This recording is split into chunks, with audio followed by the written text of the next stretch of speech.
Sejujurnya tuh saya itu masih marah sama MK. Oh, gitu. Begini ceritanya, Ya, Bang. Wajar. Iya, ini ada hubungannya dengan yang kita bahas, Oh, Bang. oke.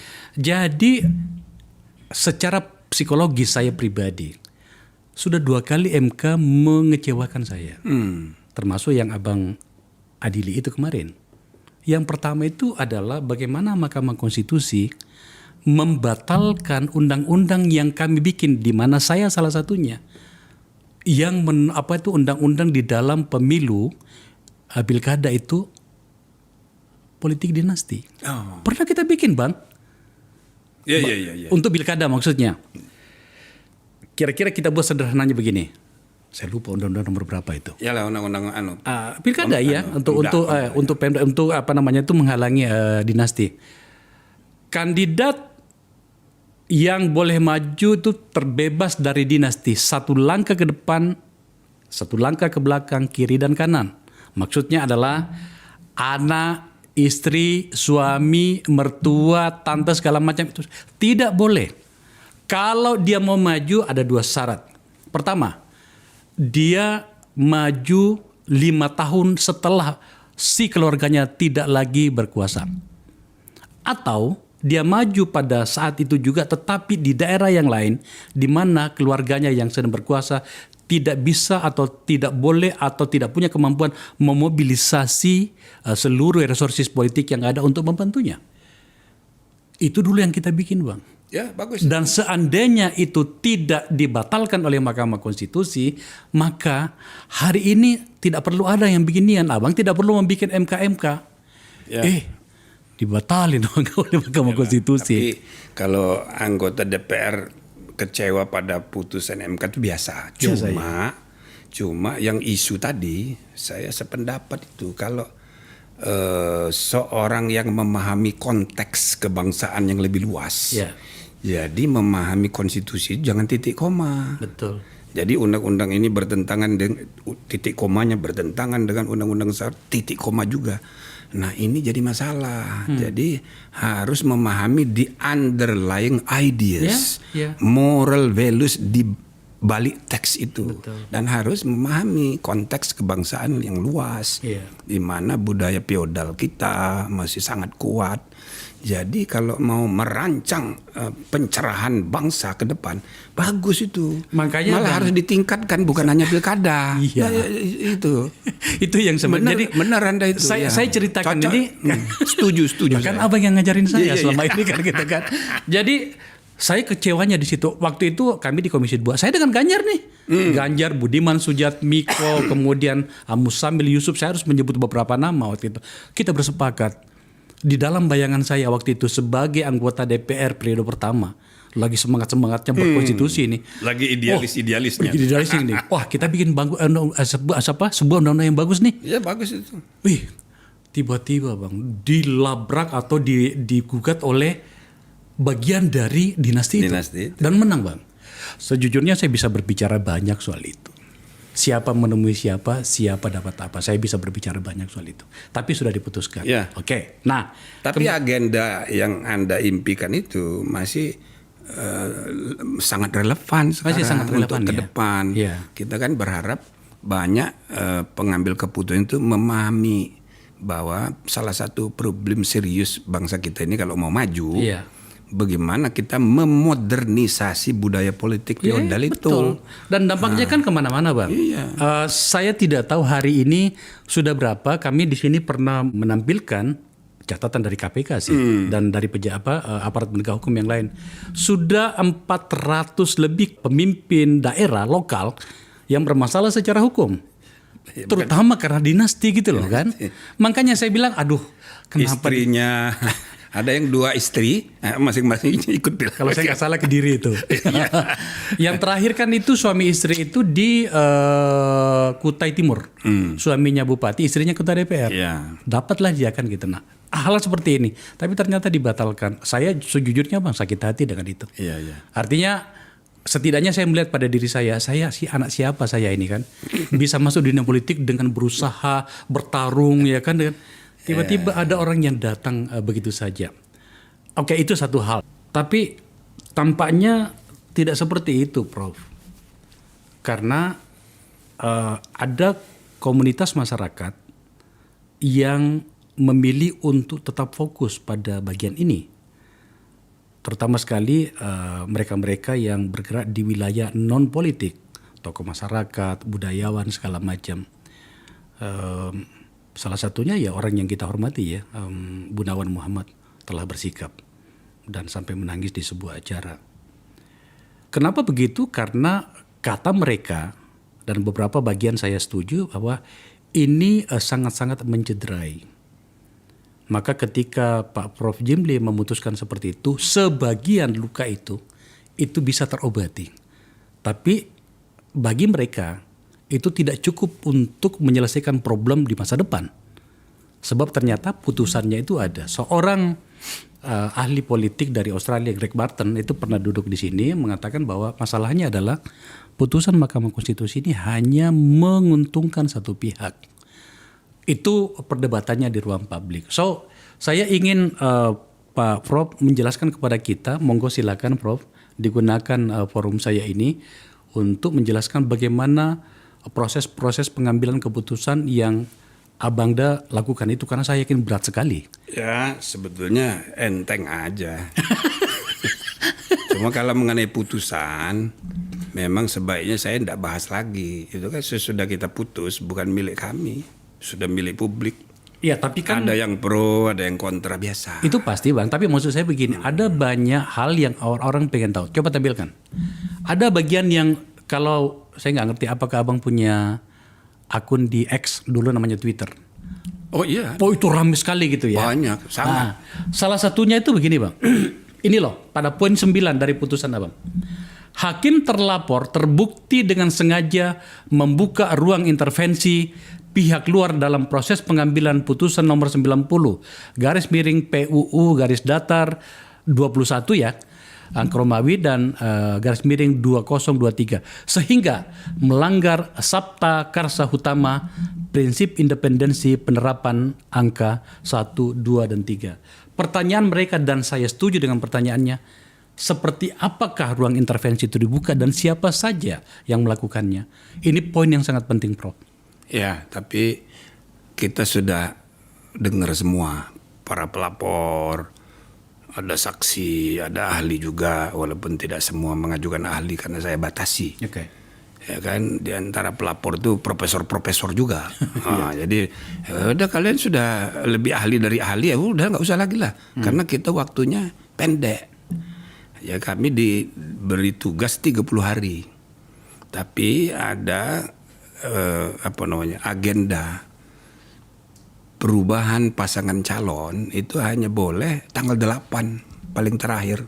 Okay. Dan tanggal 13 kemarin disahkan. Jadi karena begitu ada permintaan untuk putusan provisi supaya KPU jangan jalankan dulu ketentuan putusan MK. Saya bilang bukan begitu caranya. Kita percepat aja putusan kita ini. Nah, tanggal berapa maunya? Kalau tanggal 8 ya udah kita bikin tanggal 7. Nah, maka tanggal 7 kita putus sehingga tidak semua ahli kita kasih kesempatan. Yang penting semua sudah dapat kesempatan bicara, menyampaikan bukti, lisan, tertulis, termasuk 9 hakim kita panggil semua. Satu persatu. Dan juga panitera.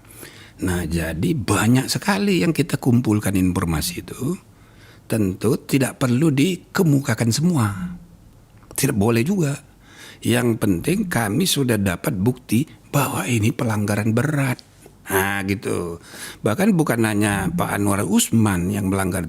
Semua hakim itu sendiri-sendiri ada salahnya. Pada level tertentu. Itu dia. Nah makanya ini ya putusan pertama dalam sejarah umat manusia.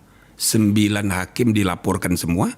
9-9-nya kami beri sanksi semua. Nggak ada dalam sejarah, baru kali ini. Nah dengan tingkatnya masing-masing. Nah yang paling berat tentu ya ketua Pak Anwar Usman, karena dari 21 laporan 15 untuk dia sendiri. Wah dengan segala macam. Nah kita temukan ya kan, intervensi itu tidak selalu harus inisiatif dari luar. Okay. Bisa juga dari dalam, ya kan? Nah, itu termasuk membuka ruang untuk itu independensi. Padahal selalu saya jelaskan, gedung MK itu 9 tiangnya. Maksudnya hakim itu 9 itu. Ya, pilar tegaknya, pilar konstitusi ada di independensi setiap hakim. Nah, jadi nggak boleh dia kasak kusuk, saling mempengaruhi, lalu kemudian membuka ruang untuk. Dan itu memang terjadi di internal dulu nih kita bahas. Iya, tapi kan tidak semua harus dibuka, ya kan. Nah, yang penting sanksi sudah kita jatuhkan, mudah-mudahan jadi pelajaran.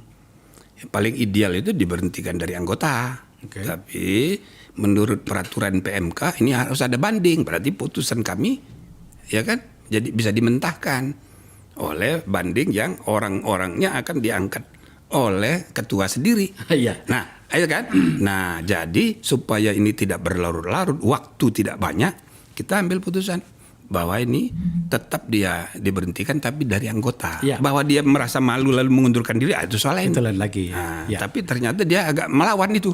Ya Bang, kita akan bahas bagian itu pada bagian dari akhir dari diskusi kita.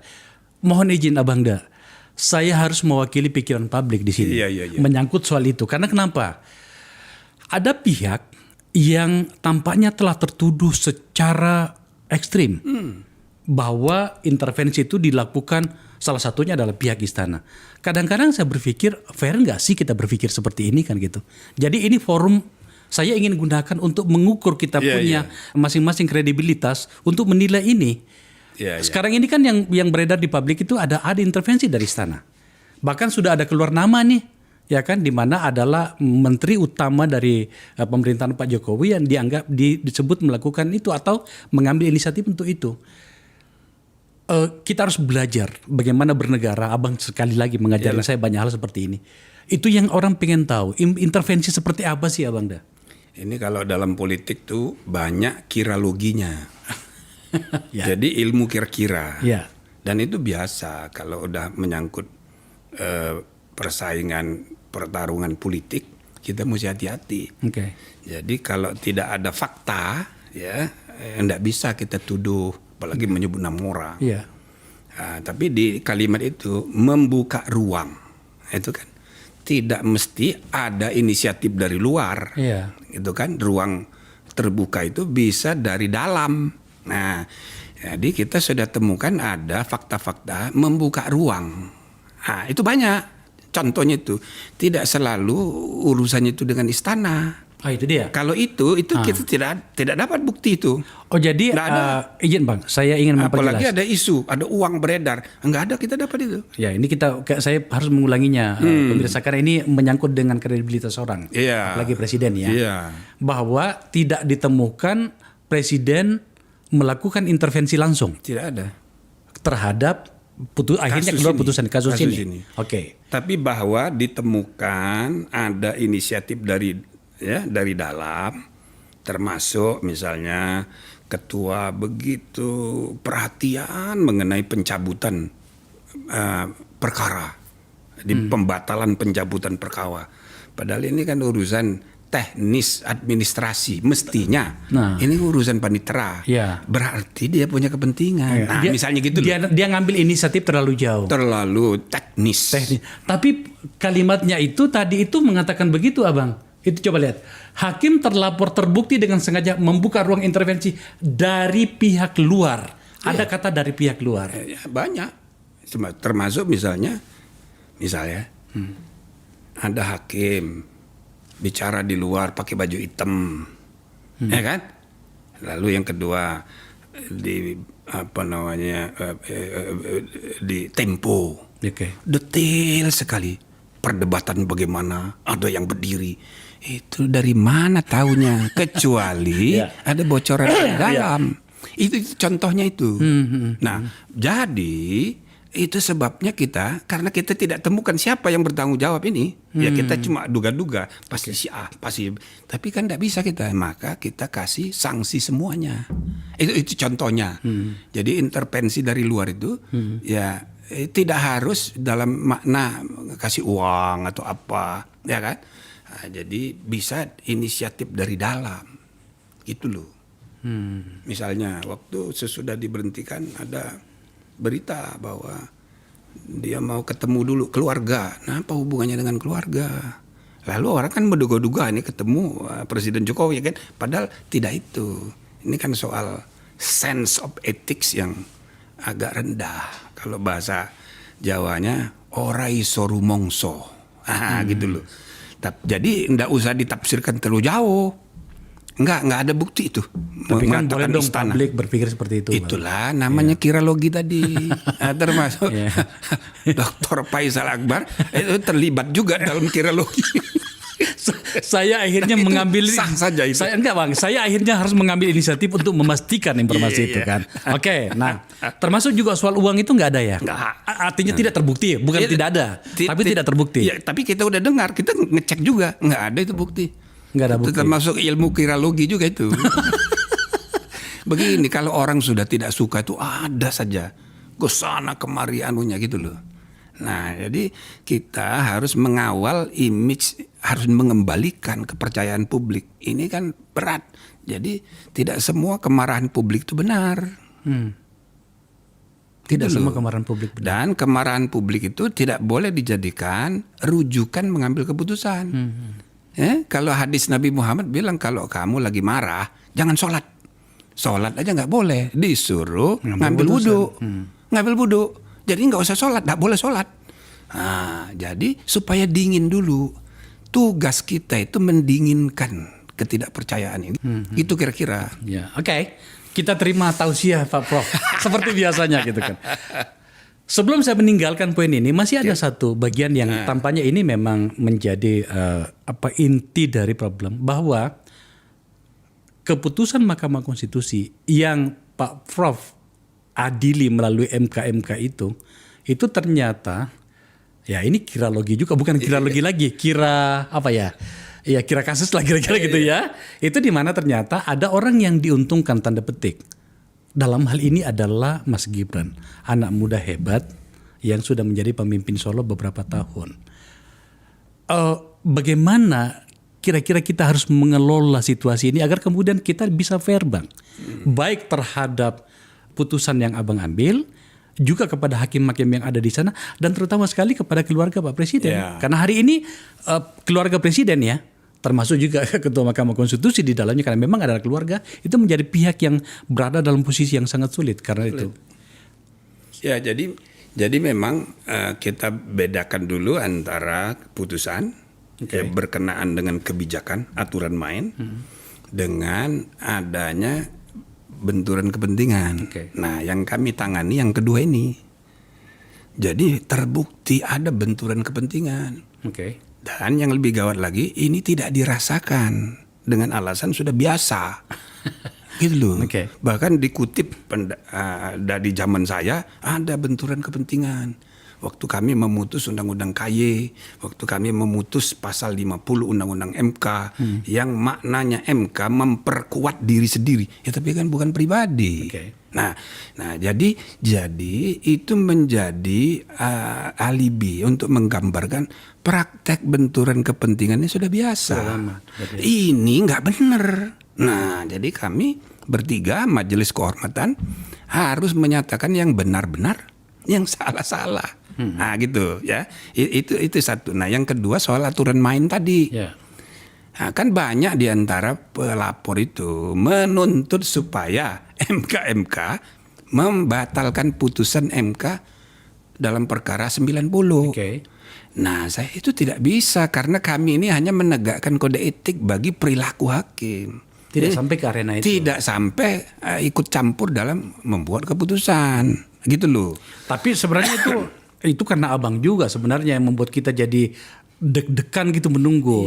Abang ngomong begini, putusan ini akan berpengaruh terhadap pencalonan. Itu yang kita baca gitu kan. Wow. Apa sih? Ada beberapa pihak mengatakan sur juga barang ini kan. Itu kalimat dari wartawan aja nggak begitu saya bilang. Pak Abang ngomong apa sebenarnya? Saya bilang begini, karena ini tanggal terakhir kesempatan untuk berubahnya pasangan calon itu tanggal 8, maka kita bikin putusan tanggal 7. Saya persilahkan Profesor Doktor yang 5 kali botak untuk meyakinkan kami bahwa akibat dari pelanggaran kode etik putusan MK bisa kita batalkan. Nah, contohnya yang dijadikan alasan oleh Profesor Denny Indrayana. Dia bilang, waktu saya ketua DKPP dulu, ada putusan kode etik penyelenggara pemilu di Jawa Timur yang berakibat kepada pencalonan dari Hopipa. Oke. Gitu. Artinya mestinya bisa ini. Gitu. Nah, di dalam putusan sudah kami jelaskan lain. Karena keputusan KPU yang dibatalkan gara-gara pelanggaran kode etik, itu kan perintah DKPP, itu menyangkut soal norma, namanya kalau dalam hukum concrete and individual norm, menyangkut hasil dari pilkada itu. Nah, itu beda kasusnya dengan putusan MK. Kalau putusan MK ini menyangkut aturan main, norma umum. Oke. Ya, dia sudah diatur di konstitusi dan juga di undang-undang. Meskipun di undang-undang kekuasaan kehakiman ada pasal yang mengatur kalau hakim tidak mengundurkan diri, putusannya tidak sah.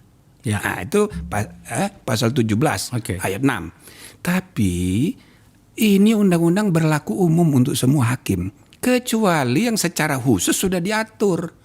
Nah, kalau di MK itu ada undang-undang MK sendiri dan juga ada aturan konstitusi yang lebih tinggi bahwa putusan MK itu final. Gitu loh. Nah, karena ini menyangkut aturan main. Jadi, itu sebabnya DPR dan MK itu oleh Hans Kelsen, ya, penggagas pertama Verfassungsgerichtshof di Austria, dua-dua disebutnya legislator. Nah, cuma yang satu negatif legislator, parlemen itu positif legislator. Misalnya, anggota DPR sudah memutus undang-undang, tiba-tiba ketangkap tangan. Batal enggak? Pansusnya itu tangkap tangan, masuk penjara semua. Apakah itu berakibat kepada undang-undang? Tidak. Undang-undangnya udah sah dalam 30 hari, tidak diteken oleh presiden pun harus diundangkan. Ya. Nah, itu contohnya. Karena ini menyangkut norma umum. Beda dengan peradilan pidana, mengadili orang. Oke, peradilan TON itu mengadili keputusan administrasi. Pengadilan agama menceraikan orang. Beda. Ini judicial review menyangkut norma umum.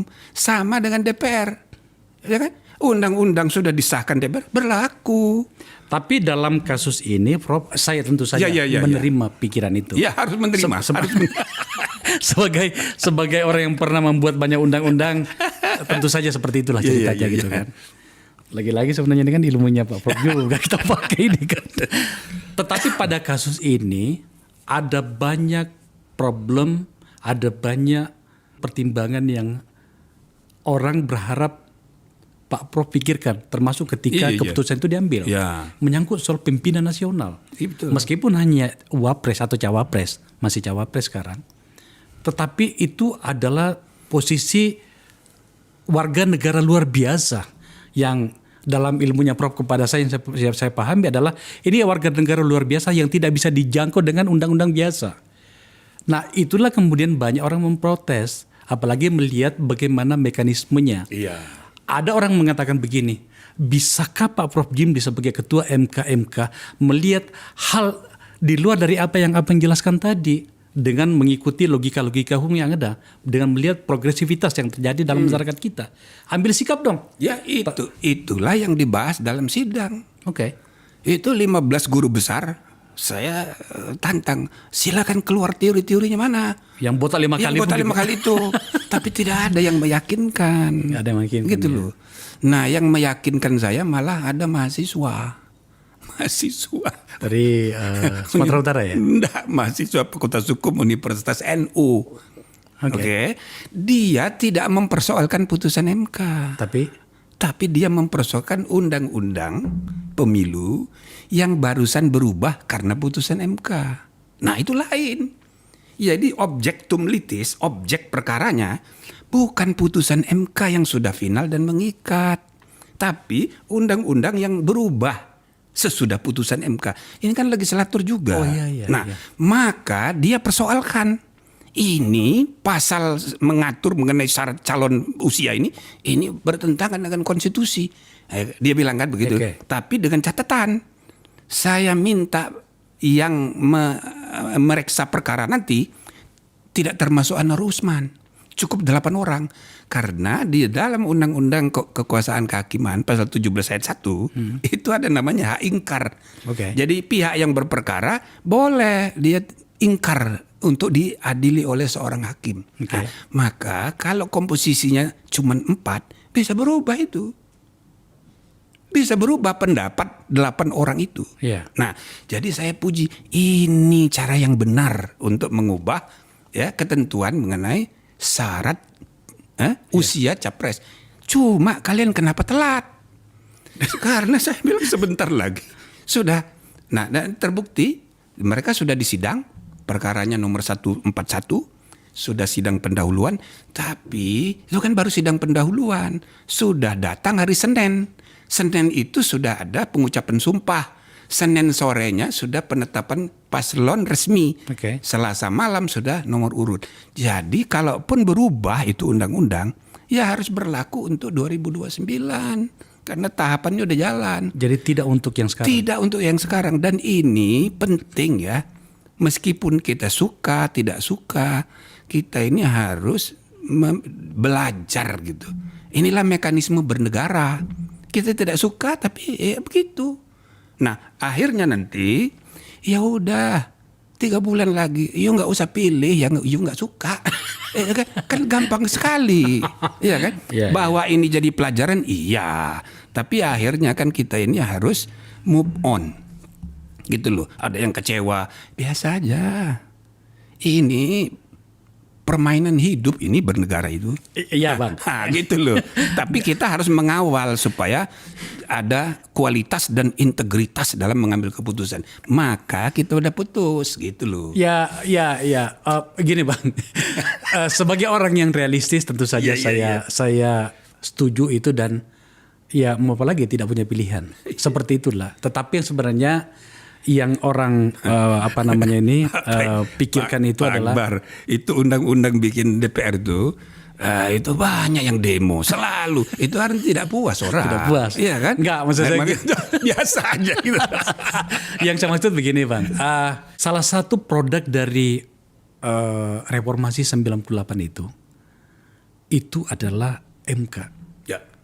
Di mana kemudian seluruh model siksak, model-model blangsatan kita bernegara itu dengan hadirnya MK sebagai produk reformasi itu tidak terjadi lagi.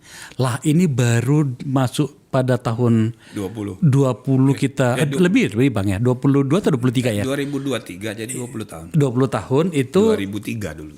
ya.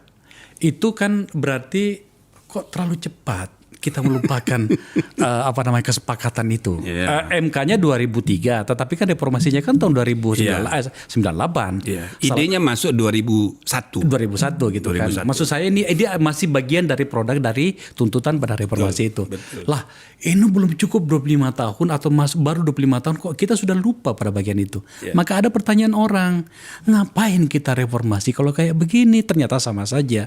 Maka kemudian orang mempersoalkan kenapa MK itu menjadi seperti ini. Untunglah ada abang bisa sedikit mengobati luka itu kan gitu. Tapi kan lagi-lagi gugatan saya dari tadi ini adalah seharusnya kan tidak terjadi seperti ini. Yeah. Apalagi abang bilang tadi ya sudah ada yang mahasiswa yang cerdas dari Universitas NU tapi nggak bisa terjadi nanti untuk ini. Itu nanti untuk 2029. Sementara ada orang yang berharap itu berlaku sekarang. Gitu kan Bang ya? Banyak yang minta begitu. Banyak ya? Dengan segala emosinya. Ada yang datang juga sama Bang. Dan yang emosi ini itu bukan hanya orang biasa, bukan mahasiswa, elit, tokoh-tokoh yang tadi disebut itu, dan bahkan semua ketua partai dakdikduk. Kenapa begitu? Menunggu putusan gitu, karena khawatir nanti bisa berubah komposisi. Ya kan? Ya saya biarin aja biar agak dramatis sedikit. Nah itu penting untuk pendidikan. Iya kan? Jadi jangan kita buru-buru makanya sengaja ya tanggal 7 kita putus. Oh senang semua kan? Dakdikduk semua. Tapi kalau Anda tidak bisa meyakinkan kami bertiga tentang kewenangan majelis kehormatan yang seharusnya hanya menegakkan kode etik bagi perilaku hakim, itu Anda minta sekaligus membatalkan putusan MK, tolong dijelasin contohnya di dunia di mana? Sebenarnya apa itu majelis MK itu sebenarnya oke saja kalau ada argumen yang cukup untuk itu. Itu maksud saya. Oke. Kami kan terbuka saja. Oke. Nah, bahkan sampai satu hari itu terpaksa saya puji-puji bolak-balik itu masih ini yang benar. Cuma sudah telat. Kenapa nggak dari awal putusan langsung diajukan? Masih bisa saya bilang. Nah gitu. Kenapa kenapa harus ada batas? Memang waktunya nggak boleh? Nggak, prosedurnya kan dia sidang pertama dulu ngecek, gitu kan. Iya. Nah, baru kemudian itu kan sudah hari Jumat. Nah Senin pengucapan sumpah, mana sempat, nggak sempat. Prosedur beracaranya nggak sempat. Padahal sebenarnya itu kalau mahasiswa gugatan atau permohonan dari mahasiswa itu lanjut itu bisa berubah ya? Bisa karena empat kan. Iya. Nah yang perkara sebelumnya kan ditolak. Iya. Nah sesudah Pak Anwar Usman ikut jadi dikabulkan 5-4. Jadi memang itu serius itu. Nah, ini ada lagi yang mengajukan, tapi kan sudah anti klimak mengajukan uji formil. Iya. Tapi tetap dia menilai putusan itu nggak bisa. Prof, terakhir bagian ini. Ada 2 hakim yang putusannya itu sikapnya itu namanya itu? Boleh. Ya alasan berbeda. Alasan berbeda dia mengabulkan tapi dengan alasan yang berbeda. Berbeda harus gubernur. Apakah logika itu bisa dipakai? Jadi begini ceritanya sudah kami cek itu. Dan ini memang harus diperbaiki juga. Jadi mereka membuat keputusan tolak atau kabul. Itu dulu, maka dapat 5-4. Sesudah dapat 5-4, kabul 5-4, baru mereka merumuskan putusan. Alasannya apa? Jadi 3 orang alasannya A, yang 2 orang alasannya B. Dan yang 4 yang menolak itu enggak ikut lagi dalam perumusan. Nah, itu berbeda di zaman saya dulu enggak begitu. Jadi putusan itu termasuk yang tidak setuju, ya ikut merumuskan. Kenapa ada perbedaan SOP di masa abang dengan sekarang? Nah itu dia. Makanya saya bilang, waduh ini benar-benar ini nggak boleh begini. Makanya kita kasih teguran semua. Gitu loh. Okay. Nah jadi seandainya mereka itu tetap bersembilan, kan tahu pendapat mana yang dissenting, mana yang concurrent. Concurrent itu setuju dengan kesimpulan tapi alasannya berbeda. Yeah. Kan banyak yang menilai, loh ini yang mengabulkan cuma 3 orang dong dari 9 gitu. Jadi yang 2 itu tetap mengabulkan, tapi alasannya bukan kepala daerah tingkat 1, tapi provinsi. Ini masuk akal juga. Tapi sama-sama mengabulkan. Nah itu dia. Orang merasa bahwa sebenarnya ada unsur pranknya di sini. Itu Anak dia. muda bilang pranknya gitu ya. Saya setuju tapi begini. Saya tidak setuju tapi setuju. Gimana dong? Kalau kayak gitu tuh. Tapi ya begitulah. Maka itu termasuk yang ya kami kritik juga. Saya ingatkan, tidak begitu. Kita ini 9 tiang. Pokoknya ya atau tidak. Iya, hitam putih. Ya? Wali songo gitu loh. Oke. Nah, kalau memang ada perbedaan pendapat, ya akhirnya ya harus 5-4 gitu. Tapi nggak selalu harus 5-4. Kita musyawarah. Musyawarah itu debat substantif. Dan dalam kasus ini yang 4 itu yang menolak itu sudah tidak ikut lagi. Itu dia. Mestinya tetap ikut. Nah, tapi dalam merancang putusan itu sudah jadi itu saya rasa perlu dikoreksi juga ke depan. Jadi kalau 5-4 apa putusannya itu disepakati dulu, baru puting kan begitu. Jadi cara ngambil keputusannya itu penjelasannya. Jadi mereka putuskan dulu menolak atau mengabulkan. Ternyata yang mengabulkan ada 5. Walaupun alasannya beda. Nah gitu kira-kira. Ini soal cara mengambil keputusan. Mudah-mudahan ke depan banyak yang mereka pelajari nanti. Di masa abang dulu sebagai ketua MK nggak ada yang beginian ya? Dissenting opinion sering, tapi tidak begini. Dissenting opinion itu berarti kan menolak ya? Nah, dissenting opinion itu pendapat yang berbeda. Kalau yang ini menolak mayoritas, dia mengabulkan. Nah, misal begitu. Kalau yang mayoritas itu mengabulkan, dia menolak. Nah, itu sering. Karena dissenting opinion itu di Indonesia itu dalam praktek dimulai oleh peradilan niaga, tapi belum terkenal. Ya kan? Karena peradilannya hanya pengusaha aja. Jadi sesudah dipraktekkan di MK mulai 2003, jadi sampai sekarang. Nah, itu jadi wujud pertanggungjawaban publik terhadap isi putusan pengadilan. Nah, itu penting itu dissenting opinion. Tapi bukan berarti dissenternya itu ya harus dipisah. Jadi kalau merumuskan putusan ya harus sama-sama. Itu dia. Harus sama-sama. Kita bingung ini. Saya sebagai pernah membuat undang-undang merasa ini sebenarnya apa putusan menyangkut soal itu? Setuju tapi tidak setuju, atau dibalik, tidak setuju tapi setuju, kan itu tadi kan. Ya. Boleh tapi harus gubernur, ya kan. Ada banyak pengembangan lah cerita soal itu, tapi menjadi tidak menarik. Ya sebenarnya kalau ini gubernur saja kan nggak ada masalah konflik kepentingan.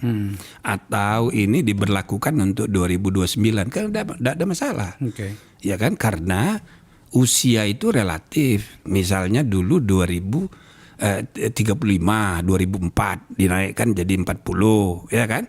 Itu kan sebenarnya bagi generasi muda 60% pemilih malah bagus ini. Cuma timingnya kalau diberlakukan 2029 seneng itu anak-anak muda kan gitu. Okay. Nah, jadi memang ini campur aduk antara case dengan aturan main. Sampai pada bagian ini, setelah putusan ini apa? Rekomendasi Abang itu tidak ada soal memperbaiki sistem dan mekanisme pengambilan keputusan di... Ya, termasuk juga peraturan Mahkamah Konstitusi kita sarankan diperbaiki. Pertama, tidak usah ada banding. Kalaupun mau ada banding, jangan diatur sendiri, tapi diatur di undang-undang. Okay. Gitu loh. Yang kedua, sanksinya. Ini kan terlalu jomplang. Cuma 3 macam. Ya kan? Teguran lisan, teguran tertulis, pemberhentian tidak hormat sebagai anggota, kan terlalu jomplang. Ya terpaksa kita berijtihad, ya kan. Nah makanya Pak Bintan nggak setuju dia. Kita ini cuma 3 macam sanksi itu. Nah dia terlak memahami itu kan. Nah saya ini kan nggak bisa begitu. Kita ini harus memahami hukum itu moral reading of the law. Jangan. Nah jadi saya bilang ini tidak menyelesaikan masalah kalau ini nanti dia banding.